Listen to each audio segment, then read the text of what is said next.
Very excited about today's episode. I've got a very special guest on, Miss Ilda Andaluz, and she has over 20 years of experience within HR, but over 15 years in leadership, and is in the top HR position in her current company. It's a very fast-growing company. It's actually one of the top 5 FQHCs in the United States and the top in the Southeast United States. And they're rapidly growing and building. And so I want to get her expertise on this. She doesn't have just experience in healthcare. She has actually a wide variety of experience across industries. And we're going to actually talk about how that's actually been an asset. So without further ado, welcome to the show, Ilda. Thank you. Thank you for having me. Awesome. Well, I really want to lean into this topic too about, the fact that changing industries can be an asset, because a lot of times we can get kind of pigeonholed into whatever industry that we're in. And I'd love to hear from your standpoint, how it's been helpful in your career and some innovative things that you're able to do because of that varied experience. So I want to, first of all, let me get your overall thoughts about changing industries. Well, a lot of people have criticized me throughout my career for changing so many industries. And what I have to say about it is that I did it on purpose. I've worked now, this will be my 7th industry. I started in telecommunications, and I've worked in, telecom, manufacturing, retail, municipal, education, recently oil and gas, and now in healthcare. And the reason I did it is I was always trying to understand two major things. One is HR the same everywhere? And what is leadership? What does good leadership look like? And come to find out that regardless of any industry that you're in, you'll have the same people problems. Usually it stems from miscommunication and leadership. People being promoted into roles and they've never had leadership training before. Communication coming, top down, bottom up, whatever it is, there's always miscommunication going on. And those are the major things that I'm finding in every industry that I've been, that they've asked me to fix. How can we fix this leadership problem, this gap? How can we have better communication? And regardless of what industry you're in, there are solutions to it. It just comes about of like, what solutions do you want? What is the root cause of those problems? Some of it could be, generational, where the company's been very old and they've just done things the same way and they don't like change and they're like, it's not broken, don't fix it. Or people are completely, very new, and you're having a lot of different new leaders coming on board and they have all their own ideas, but they're not coming together as a team. And so there's miscommunication, misalignment there. And then there's the basic one that I just said, where people get promoted into roles and they don't have any training for it. They've been good at their roles, subject matter expert of their roles, but they've had no necessarily training on how to lead people. There's this misunderstanding or misconception that managing and leading is the same thing, when it's not. So those have been the things that I've found out. And then the other piece of why I've changed a lot of different industries is I was chasing myself. What does good leadership look like? I was chasing for a good leader for myself. And I've always wanted to be a good leader myself. And that's why I was chasing through that. Like, what do I need to do to be a good leader for others? I wanted to be that leader that I wish I had. And I've been lucky enough to have really good leaders, very great mentors, as well as terrible ones as well too. So I've learned of what not to do. Oh, I love this. Okay, I have so many things to break out of this. So one of them is, what does good leadership look like? When you were observing it as the person who's not the leader yet, you're looking up to leadership, or maybe you're in leadership but you're looking to go to that next level. What did it look like for you? For me, it meant someone that didn't have all the answers, but would surround themselves by people who did, would surround themselves by people who were expert in particular areas that you did not have. So if I had a background in project management and my leader didn't, well, I can bring that tool to my leader and help my leader, with particular projects. Or if I was good, at presenting and putting PowerPoints together and grabbing big ideas and summarizing them, then I could help my leader with that. So that's what I saw good leadership in good bosses that I've had, was they would come to me and be like, they would see my strengths and they would utilize my strengths. And that's what I've tried to do everywhere that I've gone, is look at my team overall and look at what are their strengths and how can I build their strengths even more, and how can that complement with my areas those are not my strengths. Oh, I like that. Okay, now you mentioned project management, and I think you mentioned something about presentation as well. Give me an example of how that really worked in your favor, that you were able to kind of bring this to the table and kind of how Mhm. that worked out. Yeah, that actually project management was actually something at the beginning of my career where um, this is straight out of early 2000s when I started my career, and my leader at the time back then said to me, "You need to learn project management. You're gonna be working on this big project." At the time, I had to put together a national recruitment program for new grads, and I had never done that before. But one, he saw that I could do it, and two, he believed in me. And then he said, learn this. And one of the things that I said to him is like, I want to learn new things. So I took the challenge, learned project management, actually got a certification in project management, and come to find out that everything that we do in HR is project based.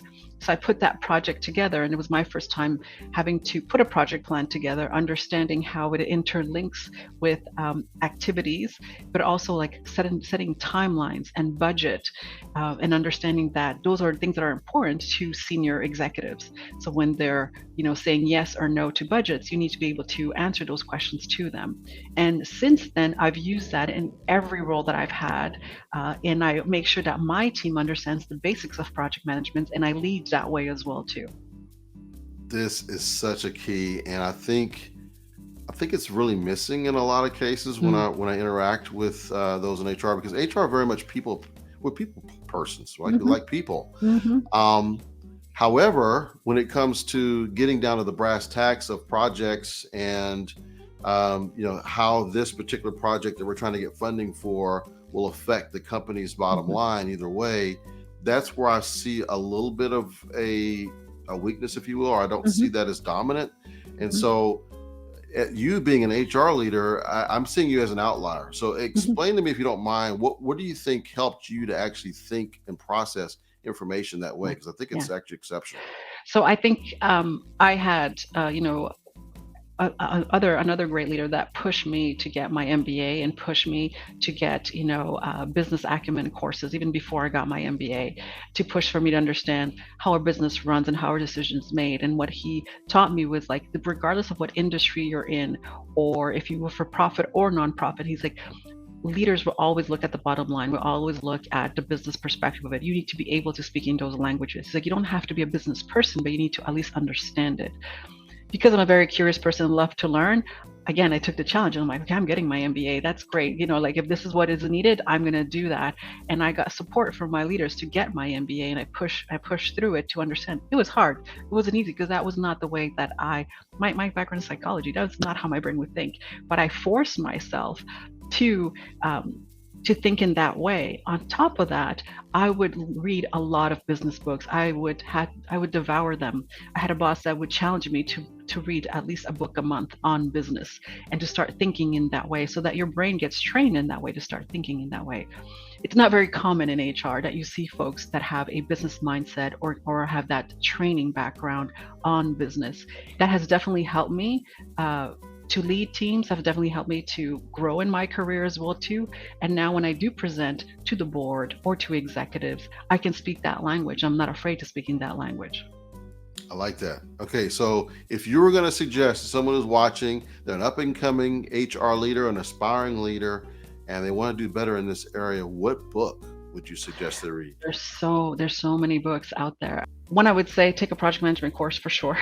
Okay. Two, I would say instead of reading a book, maybe take a course, on just basic finances, understanding Ah, finances, how to read finance, understand your own finances in your business. So if you work in an organization, are you looking at the finances, the revenue, how money is made, what are the margins, what is all that? Do people are afraid of that jargon? So learn that, either to grab a book on that or take a course on that to understand it. One of the things that I did is I shadowed a finance person, and I told them, like, I don't understand this, like help me understand this. And that's what I would do. I would take the finances and look at it. In fact, it's helped me that every time I've applied to a new role, I look at their finances first, and I was able to ask questions through my interview. I'm like, how are your finances doing? Am I walking into a problem or not? uh, because it was important to me. So yeah. that's what I would say. There's not one particular book, but be curious about that part. I mean, when you're interviewing yourself, asking those questions pushes a different level, and you stand out from other candidates because HR folks don't tend to ask that question. You're 100% on. I mean, that's awesome advice there.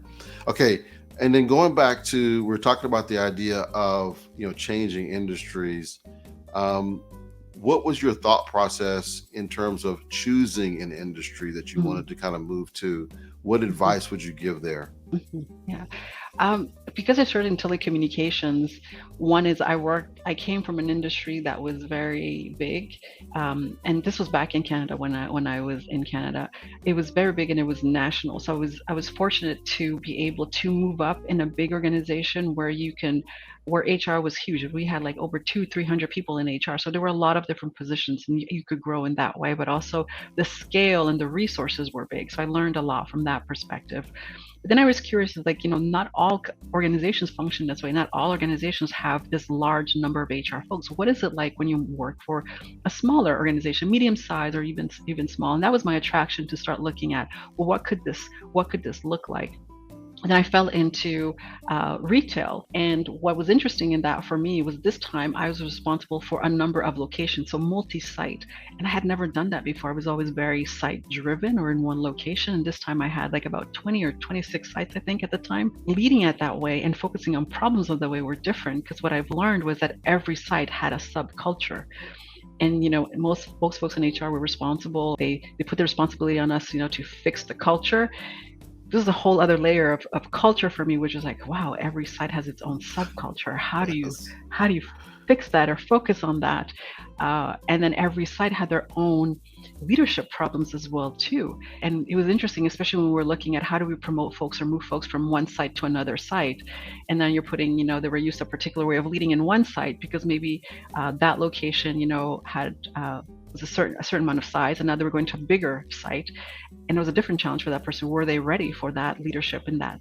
So that was very new to me, and I had to learn on how to figure that out. And so, yeah, so I would always look at the industries from that perspective, like what's the business problem? So never from an HR problem, but more like from a business perspective. And that's how I started to change and look at different things. This is a very interesting thing you just brought up, and it's so true about subcultures. Lou Adler, who I've done some work with and read his books, he Mhm. mentioned something in one of the interviews I had with him, is that a person's view of the culture is largely based on their manager and their department, not Mhm. necessarily the whole company. Mhm. So it just kind of um, confirms for me what you just said, about how there's so many different subcultures, and that's a major consideration when it comes to the culture of the overall organization. So that's a great point. You're absolutely right. And I think HR folks or leaders tend to forget that culture is everybody's responsibility. It's not HR's responsibility to fix it. And there's nothing to fix, really. It's more to get an awareness and understanding of why there are these subcultures, and for executives to understand that they put the tone of the organization of what the culture is going to look like, how they behave as executives, what are the nonverbals that they have, how they themselves treat each other and their own departments. Is there collaboration between departments or not, or between those two executives? These two executives don't get along. Guess what? Their departments are going to know that those executives don't get along, and then those departments are not going to work well together because they're following their leader. That's creating a culture in itself. And that's what executives tend to forget, and senior leaders tend to forget, that all eyes are on them. They set the tone of the organization. They set the tone of the culture, not just the folks at the bottom. It's everyone. Wow, that's another key point. I've actually seen that happen, where you Hmm. have two Hmm. executives who don't care for each other for whatever reason, and therefore their entire departments do not play well together. That Yeah. is such a great point. Yeah. Wow. Hmm. Any advice you want to give on how you start to approach that problem? I know she said nonverbals. I'd love you to kind of explain some of that too. There's some nuance there I want to hear. uh, well, the nonverbals for me are like when you have meetings and just people are, just by their body language, you can tell, what they're not saying, um, or, not showing up to meetings itself says something about how important that is for them as well, too, or not accepting the meeting. Some people, you send them a meeting and then they don't accept it or decline it. So you're just wondering, are they coming or not?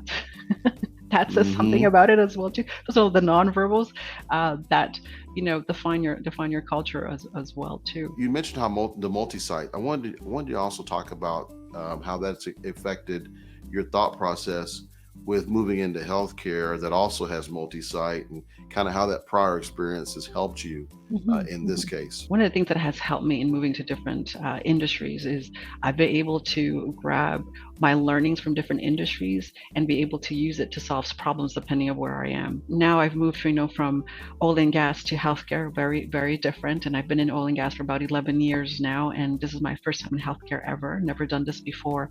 And coming to legacy, one of the things that has surprised me the most is how many locations we have. We've got about 50 clinics, around Houston.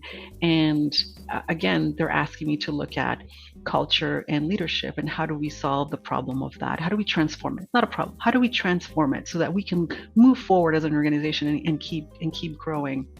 And one of the things that I like to say is we should always be leading forward. If we want a company to grow, we've got to lead forward. But to lead forward, you've got to honor the past and find out where you came from so that you can explain that change to folks. And in this organization, because we've got so many different sites, finding out that, well, there are all these subcultures within these different sites. Taking my background from retail, I'm taking that experience and being like, oh, okay, I've seen this before, different industries. The way that we solve it was looking at what are the different cultures of every location that we had in retail, going in and solving the problem per location versus putting a blanket statement for everybody and then getting people, not to agree to it, or being upset about it or saying that doesn't work for us because we're different in this location. So I'm right now I'm figuring that out where I am. I've only been here 2.5 months, and looking at, could that be a solution here at Legacy where we're looking at leadership development from location clinics to clinic, but also having maybe a different layer where we can do it, company wide as well too. So kind of looking at a combo is what I'm playing around with the idea.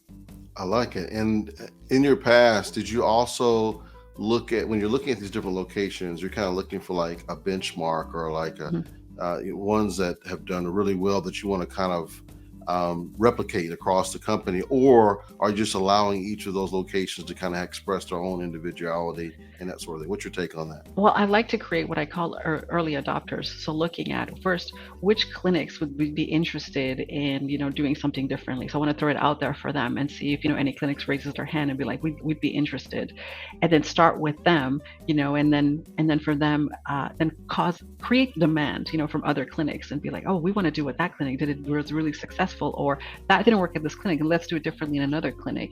So kind of like a learning and a continuous improvement mentality. Um, I'm a huge fan of Six Sigma, and my manufacturing background helped me with that because I've worked in manufacturing as well too. So looking at continuous improvement, not just a one and done and be like, oh, that didn't work and that's it. It's like, okay, well, what could you do to progress and change it and fix it? So continuously learning, continuously fixing it. That I think is very important, especially in this type of environment. Yes, I agree. Okay, now you talked earlier about awareness. So, what are some tools that you've used in the past that helped you to create more awareness about either those subcultures or the transformation? But what are some things that you have used and it's worked well for you? Mhm. Personally, what has worked well for me and in changing the cultures, one is creating awareness for people themselves to be aware of who they are first. So I've done a lot in the past, disc assessments or personality assessments. So really holding that mirror in front of folks and be like, do you understand how you show up at work? Do you Mm, understand how you communicate with others? I think we all, as humans, think we do understand until there's that assessment that puts it in words for you to read about yourself, and you're like, oh my god, this is exactly me. I didn't know I came across this way, or maybe you just didn't want to see it, that's how you came across. Then teaching people there's no wrong or bad personalities. It's just like, well, how do you work with that? How do you work with your strength and your weakness and build from there? And that creates a cultural change as well too. So for instance, if I'm a very dominant person, do I realize that I come across dominant in all my communication, regardless if it's positive or negative? And that can have a negative effect when you're in a room with people who are not dominant, right? So they might decide, you might be creating fear, instilling fear in people, and that's creating a culture in itself where maybe that's not your intent. Do you know that about yourself, right? So that I think is the basis of a lot of cultural change and just change in itself. yeah, that's a great point. And I was just thinking about how when I've been in those rooms, those dominant personalities, it stifles any type of feedback or Hmm. any type of pushback or anything because they don't Hmm. want to Yeah. displease the leader. Yeah, yeah.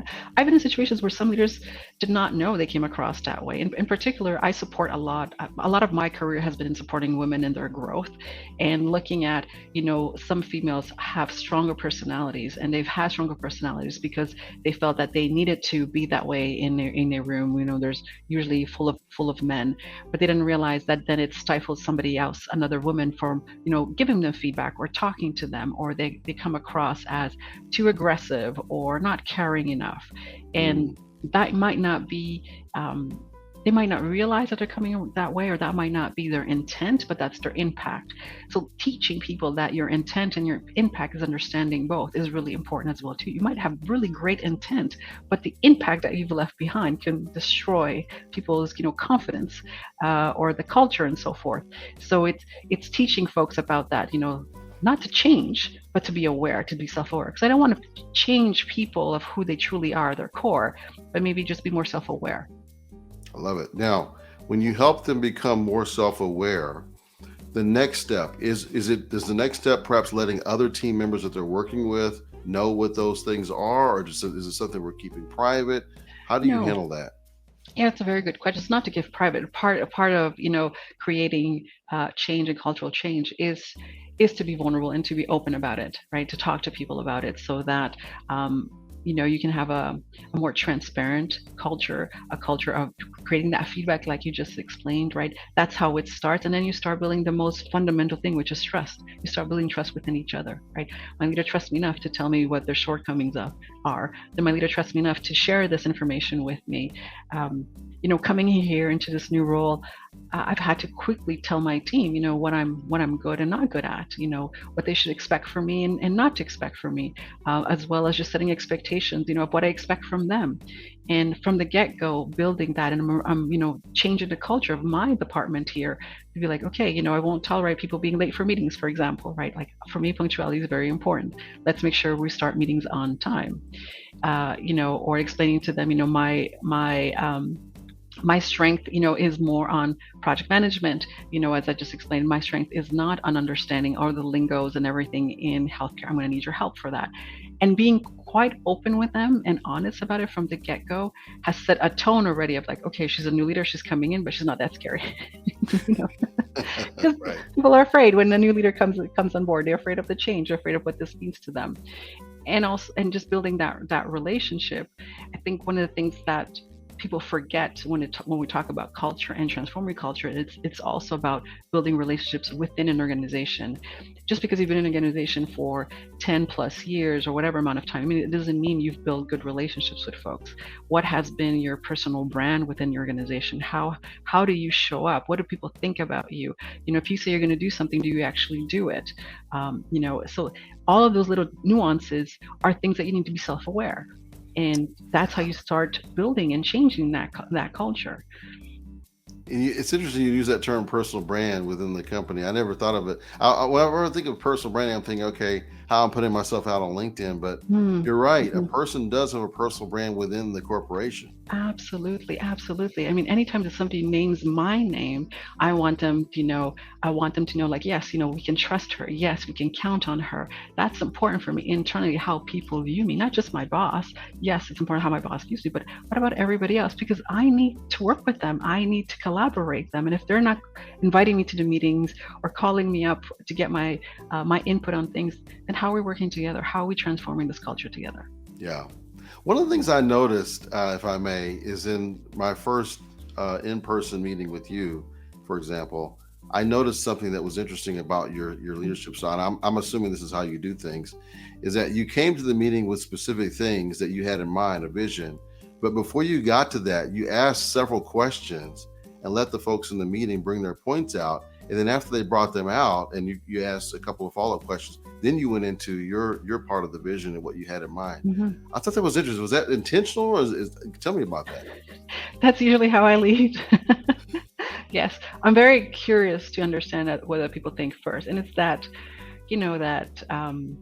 typical, seek to understand first, right? So I've always been that way, but I think I've learned it from good leaders who have done that way as well too. So one of the things that um, I've learned here in healthcare, being a short term, it's like see one, do one, teach one is what they say here a lot in healthcare. And so I'm like, I'm translating that to like, okay, seek to understand first, right? Ah, yes. So looking at that first is always seeking to understand what other people think, and other people can have better ideas than I do. So why not ask the question first? And if it also gives you insight on like, are we aligned or not aligned? And if we're not aligned, how can I ask the question, to go deeper and to understand them better? It goes back to collaborating. I want to be able to work together. We're in the same company for a reason. Let's work better together. So seek to understand first. Ask the questions, and not questioning. There's a difference. I've had that conversation recently with someone saying there's a difference in the way that you ask the question. All right, do you come across as questioning, or do you come across as curious and asking to understand? So it's yeah, that's been new for me to talk about with someone here, and it's been an eye opener for some. That is awesome. I love that questioning. Because sometimes it can feel like it's an interrogation more so Mm-hmm. than it is fact finding, right? Or just Yes. being curious. So, Yeah. Yeah. and a person responds differently. Their responses, the way they express themselves, is differently Mm-hmm. depending on how they feel that you're coming across. Mm-hmm. Yeah, that curiosity piece is very important. Coming across as someone that's curious has always been, I would say, one of my strengths. It's not coming across as like I know it all, because I know I don't. I just impossible. I'm a very curious person, and I like to ask a lot of questions. I've had to learn on how to ask questions so that they don't come across like I'm attacking or interrogating, like you just said, because people will not want to speak to you again, right? Or not want to collaborate with you again or share information. And a lot of people have great information in organizations. You just have to pull it out of them. Love it. Okay, so Ilda, I have a would you rather question for you. I actually have two would you rather questions for you. Are you ready? Sure. Okay. The first one is, would you rather spend a day transforming HR strategies or resolving current HR challenges? Oh, the first, transforming HR strategy. Yes. Why is that? Because the latter, if you're just fixing the day to day, you can never move forward. Whereas I'm more of a vision person. I can see what the potential is, where we could go. So I'd rather do a strategy and look at what it could be, and then bring people together to help me solve that problem. I love bringing people together and getting other folks and other people's ideas. I love that. Okay, and that's kind of my brain works too. Yeah. Now, if you were to take a guess though, amongst all the HR leaders that you've been around and been exposed to, where does the focus tend to be? It tends to be in day to day. It tends to be in the day to day. I think people put their heads down and just focus on what they are responsible for and just stick there, because it's scary to look up. It's scary to try something new, but if it fails, right? Or it's scary to get other people to buy into your vision and to what you're thinking of. It's not a safe space to be, and I haven't seen a lot of HR leaders that are innovative or think outside of the box. HR tends to be very black and white, very process driven, very policy procedure driven, and I'm not like that. People don't like it when I say I don't really believe in policies and procedures. I think it's more like guidelines. I'm not going to be the police. I'm not going to be looking at, whether or not you have the right dress code or not. I really don't care about that piece. I want to know, what are your strengths? What are your weaknesses? What are you going to do to support this organization to make it better? How can we work together as a group to make this the best place to be for our employees, the best experience? So I don't play around in the black and white. I'm very gray, and it some people don't like it. I've rubbed some people the wrong way because of it, but I think that's how you become innovative and look at things differently. Wow, I agree. Now let's say I'm used to the day to day. That's just when I'm involved. I've always got my head down. I'm taking these day to day issues, but I want to change. I actually want to transform, but I feel like I don't have time. What can you give me, like one tip or two tips so what I could do to perhaps start to make that change towards transformation? I think putting down those ideas, what those ideas are, to create change, to write them down, and to speak to your leader or different leaders outside of your function to see, would those ideas work? Like, what do they think? And start building that and building your internal relationships as well too. And hopefully you have a leader that listens to that, and that your leader can share with you some of the other strategies that are coming that may be linked to that, or maybe even raising your hand to work in a different project outside of your day-to-day. You're putting yourself out there and working in interesting projects, and not necessarily in HR. It can be, projects outside of your function, just to learn more and to open your eyes more, your experience more, and just to gain more experience. Love that. Okay, now I have a fun would you rather question. Okay. Okay, would you rather be able to speak to any animal and converse with them where they understand you, you understand them, or would you rather have the ability to speak any human language? The ability to speak any human language. Okay, all right. Yeah. So why is that? One, I'm biased because I speak 4 languages. Yes. and I've seen the advantage of it. Personally, I've seen the advantage of speaking different languages and being able to relate to people. It's incredible to see how people's change and eyes change when you start speaking in their native language. So for instance, I speak French. So when I've, been dealing with France, on projects or issues that I've had to solve, even though we were an English organization, if I said to them that, are you comfortable with me switching to French? They would hesitate at first, but then they'd see that I speak French fluently like they do, and they would just give me more information and just be so comfortable, and felt that trust started to build in quickly because you're speaking the same language, right? So I've seen how great it is when people can speak to you in their native language. That's amazing. So English, French, what are the other 2? Spanish and Italian. Wow, that's awesome. I love that. Okay. Yeah. Now see, I knew you spoke French, and I thought you probably spoke Spanish, but I did not know about Italian. Yeah, so that's a new one on me. Yeah, rusty on my Italian right now because I haven't practiced this in a while. But as soon as last time I went to Italy, I was able to just speak it fluently. Yeah. Nice. How long? Okay, so give me, if you don't mind, because people are like, wow, 4 languages, that's amazing. How did you learn those languages? Oh, well, I'm not unique in any way. Where I'm born and raised in Montreal, Quebec, in Canada, which is the eastern side of Canada.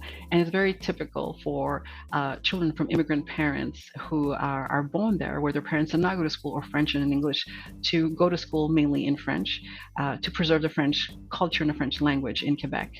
So I had to go to school in French. But at home, my parents spoke Spanish, so I spoke Spanish at home. My neighborhood was English, and of course, Canada has 2 official languages, English and French. So you just learn English in school. And my father actually picked up Italian when he first moved to Canada because his boss was Italian. And before my father learned French or English, he picked up Italian first so he can communicate with his boss. And so I had Italian friends, lived in Italian neighborhoods. It was just around me. My best friend's Italian. And when I went to university, I decided to do a minor in Italian. And my parents were very, very strict when it came to school. So I went to weekends to school in English to learn and write in English on weekends. I went to school in Spanish in the evenings as well too, 2 times a week. So I've always had schooling in those languages to perfect it, because my parents wanted me not just to be able to speak it, but to read and write and communicate perfectly in all of them. That's awesome. I've been around so many people here in Houston who have been in a situation where they could have learned that second language. Maybe they're in a Spanish household or Spanish speaking household, or a Vietnamese speaking household, or a Chinese speaking household, and they just learned English. They didn't actually learn that. Maybe they can understand, but they couldn't speak it or write it. And so I love that you took advantage of that. Yeah, and then I still did my children as well too. So my husband's Colombian, and my 2 children, they only speak in Spanish to my husband, and I only speak to them in English. And I've taught them a little bit of French as well too. So in fact, both of my kids took French in high school so that they can continue with that, because it was very important for us, And both of my kids now have realized how important it is to at least be bilingual, especially here in the U.S., where you speak English great, but if you can speak Spanish, you'll get that job before someone else, because you're able to speak the other language and communicate and read and write it as well. Absolutely. And I'm going to also piggyback on what you said earlier about making people feel more comfortable, because even though I'm not fluent in any other language, I have learned simple greetings Hmm. And that right there has even opened up them to be more Absolutely. interested, Yeah. and more comfortable in speaking Yeah. with me. So I've seen that Absolutely. advantage as well. Yeah, yeah. And then just to realize that at the end, we're all humans, right? Everybody just wants you want to share that you care for each other. I mean, the cleaning lady here, like I said to her hello, and she said nobody says hi to me because they think I don't speak, any other language other than Spanish. She said, but I do. And I said to her, well, I'm saying hi to you, right? So it's just interesting to see that as well too. We ignore people if we are afraid to talk to them or think that they don't speak our language. Good point. If there was one piece of advice that you would like to give to yourself when you're just coming out of school, you're just coming Mm. out of graduating from either high school or college, what advice would you give to yourself? Because a lot of folks who are in that situation now, they just graduated recently, they're probably going through this process. So I think your advice to yourself would be helpful. Tell us what that advice would be. Coming out of university, I think the advice I would have given myself back then would have been not to be afraid to speak up and not to be afraid to share my ideas. I was always a soft-spoken person and felt that people wouldn't listen to me because I didn't have that much work experience or what I have to say was not important. So I took a lot of step backs because of it. I didn't have that self-confidence of speaking up, or was afraid that I would come across as too aggressive or overconfident if I did. Um, and that's would be the advice that I would have given myself, is not to be afraid to do that. Awesome. Now, I noticed you said university. I do have one additional question. For someone who's graduated from high school and they're trying to figure out if school is for them, maybe they're whether they have an interest in school or not, continuing it, what are some considerations you would suggest they would consider, Mm. and whether they're going to pursue their education further Mhm. Mhm. in the university, or perhaps trying some type of apprenticeship or some other Yeah. program? I would say that university is not for everybody. It doesn't need to be, and that's okay. What I would suggest for people to do is to pick something that they're really passionate about, that they really like, and to focus on that and getting good at that. To be so great at that passion that people can't overlook you. To be like, wow, that person is really good at X. And be really good at it. Hone into it. Learn about it. Make that your passion times 10, so that people see that you are an expert in that area and keep growing in that or diversifying it, whatever that is. But you don't have to go to university to be successful, be great. Just focus on one thing, be really good at it, and put your energy in it, and learn as much as you can on that, and make sure that people understand that you're an expert in that. Make sure that people have to notice you because you're good at that. Ooh, I love that. Listen, Ilda, I really appreciate our conversation today. There's lots of nuggets I got out of this, and I can't wait to share it with the folks who are going to be watching. So let me ask you this. What's a good way, if someone had follow-up questions, what's a good way for them to contact you? Well, thank you. It's been great being on your show. And if anybody has any questions or want to follow up with me, they can also reach me on LinkedIn.